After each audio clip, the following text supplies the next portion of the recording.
মার্কিন যুক্তরাষ্ট্রে অভিবাসন বিরোধী অভিযান জোরালো করেছে প্রশাসন। অভিবাসীদের আটকের পাশাপাশি নির্বাসনের কার্যক্রম সম্প্রসারণের নির্দেশ দিয়েছেন প্রেসিডেন্ট ডোনাল্ড ট্রাম্প। এই আদেশ এমন এক সময় এলো যখন ট্রাম্পের অভিবাসন নীতির বিরুদ্ধে দেশব্যাপী প্রতিবাদ অব্যাহত রয়েছে। ইতোমধ্যেই বিক্ষোভ দমনে সেনা মোতায়েন করায় কঠোর সমালোচনার মুখে পড়েছেন মার্কিন প্রেসিডেন্ট ডোনাল্ড ট্রাম্প। এছাড়া আইনি চ্যালেঞ্জেরও সম্মুখীন হয়েছেন তিনি।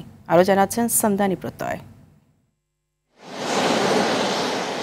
দ্বিতীয় মেয়াদে হোয়াইট হাউসে প্রত্যাবর্তনের পর থেকেই অবৈধ অভিবাসীদের ওপর চড়াও হয়েছেন মার্কিন প্রেসিডেন্ট ডোনাল্ড ট্রাম্প। অবৈধ অভিবাসী দমনে অভিযান শুরুর পর থেকেই এ নিয়ে নানাবিধ চ্যালেঞ্জেও টলছেন না তিনি।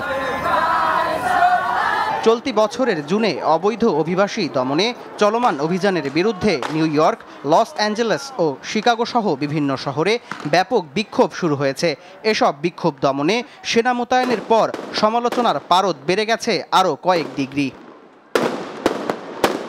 তবে এসব বিক্ষোভ সমালোচনা কোনো কিছুর তোয়াক্কা না করে অবৈধ অভিবাসী দমনে আবারও শক্ত অবস্থান জানান দিলেন ডোনাল্ড ট্রাম্প।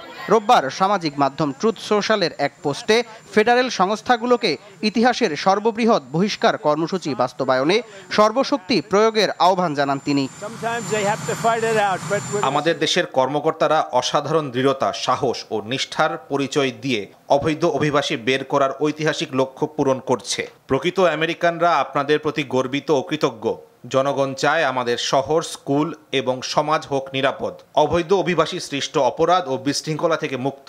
এজন্য আমি আমার প্রশাসনের সকল সম্পদ এই প্রচেষ্টায় নিয়োজিত করছি।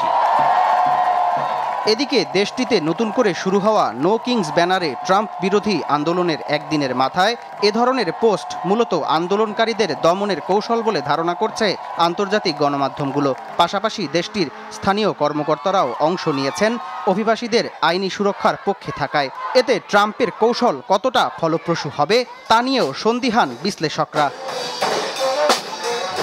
সামদানি প্রত্যয়, RTV।